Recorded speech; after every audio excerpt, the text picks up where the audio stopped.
Welcome back. As we earlier said, our second segment is going to be talking about communication, dialogue and skills, the different skills that are supposed to be provided to be able to attain a career, to be able to attain, to be able to go through anything successful, any successful project. Of course, it couldn't be something in your practical life, it could be your social life, it could be anything, it could be raising children. You're supposed to be provided with the skills. If you do not have that skills, you could be trained, you could meet someone who can get the best out of you. Sometimes people have their skills and they don't discover it unless they meet other people who can help them get this out of them. And to be able to discuss that, we're very delighted to have with us Dr. Aliaa El-Dardery. She's career development coach. Good morning, Dr. Dardery. How are you doing? I'm great. How are you?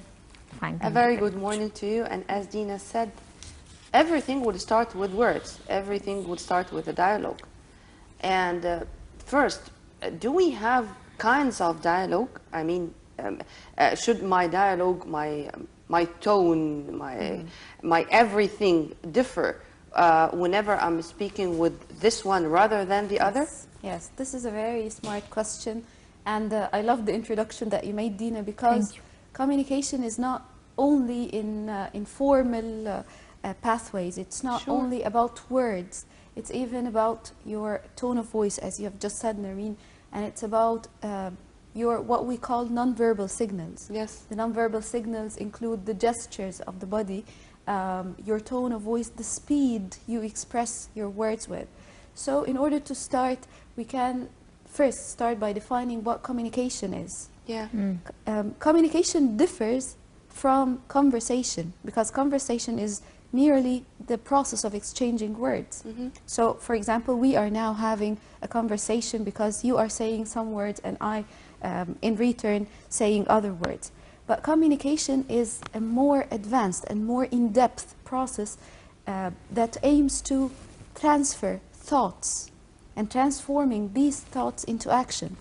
So this is why I need, as a sender of the message, I have to be very clear about what I'm trying to tell you. Yeah. And I have to use several approaches, like Dina said, the skills of communication, in order to successfully deliver the message to you. And you, as a receiver, you need to listen attentively, because the problem with the community, or the problem that we face either with colleagues at work or our partner, our children, is that we listen when they talk only to reply. And this is a mistake, because we need to listen in order to understand. Like Stephen Covey said, seek first to understand and then to be understood. So when you listen to someone, you are now receiving the message.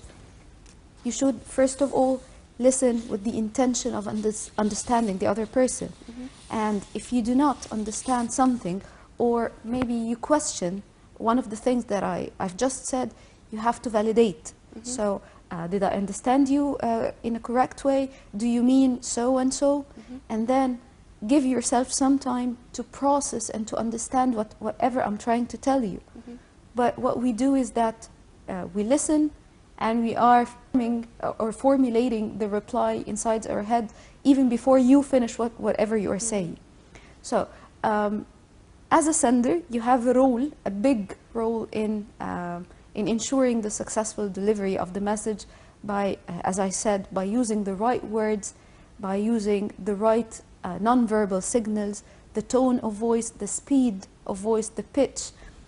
And also you have to be attentive to the mood of the receiver, because the receiver might not, at this moment, might not be accepting whatever you are saying. And this is the problem when we want to ask our parents to help us in something, or when a wife asks her husband to do something at a time when he is stressed or tensed because of work, and then he replies in a way that annoys her. So this is a totally ineffective communication. What you're saying, Dr. Aliaa, is saying to what extent dialogue is important, that it may ruin lives. Of course. And here I'm not only speaking about personal lives, it can ruin a career, because Yes. if we cannot talk, then we cannot communicate, then we will never be able to understand each other. Yes. Regarding this, is this a talent or some skills? I mean, is it something which I'm born with, or something which I should acquire and develop? And how I should know that I have this advantage. I'm gonna say, or I'm gonna describe it this way. Okay. So first of all, it's not a talent. Okay. It's a skill that you learn to acquire. And like Dina said in the very beginning, you learn to acquire it by practicing. But first of all, I say stage 0, or the most important and crucial step, is that you be aware of your own communication style. And how is this done? By asking people for feedback and even observing the success of your messages. Yeah. So for example, if everyone around you says that we cannot communicate with her efficiently, then definitely the problem is not with everybody else. Yeah. So now I have to be attentive to this. And yes, if from a career point of view, if you do not know how to communicate, then you are losing. You are the very first person to lose, because you will not be able to express yourself. You will not be able to express your needs. And accordingly, you will not be receiving the things that satisfy these needs. And accordingly, you feel always stressed, failing in delivering whatever you want, and failing to receive whatever you want. Actually, you've raised a very important point, which is failing to communicate. That's what, and in addition, in return, you're going to fail to receive what you want. Yes. This could be a problem of like 70% of the people, of human beings, because these are skills. People are talented in doing this. There are people who know how to communicate, they know how to address, they know how to manage a dialogue. Other people are introverts, or are shy people, or are very limited with their verbal skills, and that's why they are unable to orchestrate a dialogue, and that's why they are never able to receive what they want. Yes. But though that they're excellent people, they might be much, much more better than other people who could be shallow from inside. Yes. So how can anyone manage this? Because this could be a major problem for men. Yes, this is very sad when you put it this way, and it's very true, because sometimes people who are much, much more skilled than others fail to express themselves, and accordingly they fail to present themselves efficiently. But Where is again, the defect in that? again, it's a skill. It's a skill that you should learn, and you should first of all know that you need it. Some people say, no, this is my communication style, I was born this way, and accordingly I cannot change it. Even the change is, people who think they are unable to change, this is a complete limiting belief. Anyone can acquire the skills of effective communication, but first you have to admit that, okay, Sometimes I it's need not help. that they're unable to change. They know that they can change. They're not rejecting change, but they don't know how. They don't understand where is the defect. Why are people seeing me like that? They can't see the good in me. Yes. As I've told Nermeen a while ago, if everyone around me is telling me that they cannot communicate with me, then I do have a problem. So I have to stand still for a moment, think what I can do better, or what the problem is. And if I cannot identify it, then again, this is the role of my colleagues and myself in helping others to gain and acquire these skills. Once you gain these skills, you have to practice them. And again, you have to have the sensory acuity of seeing what resulted in your change of style. So for example, if I'm communicating in a way, I can see the results, and if I change this way, definitely I should see the change in the results. So if the results are being better, then yes, I'm on track. If nothing is changing, then I'm not doing it the right way. So as you said, Dina, people sometimes are incapable of changing themselves. Yes, they can believe in the change itself, they can believe they can acquire these skills, but they do not know how. But the real problem is with people who believe no, I cannot change. This is very critical. And at least people who preferred not to have a challenge. I mean, Yes. if I am graduated from the School of Mental, I prefer to stay in a lab and not to deal with people. Because these are my talents or my capabilities, and I'm very much satisfied with that, so there's no problem. But let me raise another point. To what extent it's something psychic? And to what extent raising my child at home in a way that he or she would be brave enough to communicate or to say his or her point of view or opinion would matter in the future. I mean, if I'm going to raise a self-confident person and to let him or her express his or herself, saying whatever she likes in a proper way, then she is going to lead a proper life with the proper communication skills, if you agree with me on that. I totally agree. I cannot agree more, because of course raising what we call nurturing your child with the confidence from the very early years of their lives are very critical. Because for example, let's imagine that you are suppressing your child, and whenever he expresses something you say, no, this is wrong, or you shouldn't be doing this, or you are grounded. Yeah. Then you are giving him a subliminal or indirect message that no, you cannot express yourself. Yeah. And let's agree on something, that we are all humans and we all make mistakes. So if I make a mistake and I tell you, you being for example, my parent, and then you blame me big time for doing this, then again I will not be telling you whenever I make a mistake. So for example, if I made something wrong, or I failed, or I did something wrong, you as a parent should encourage me to tell you about it, and then you should discuss it with me, not judging.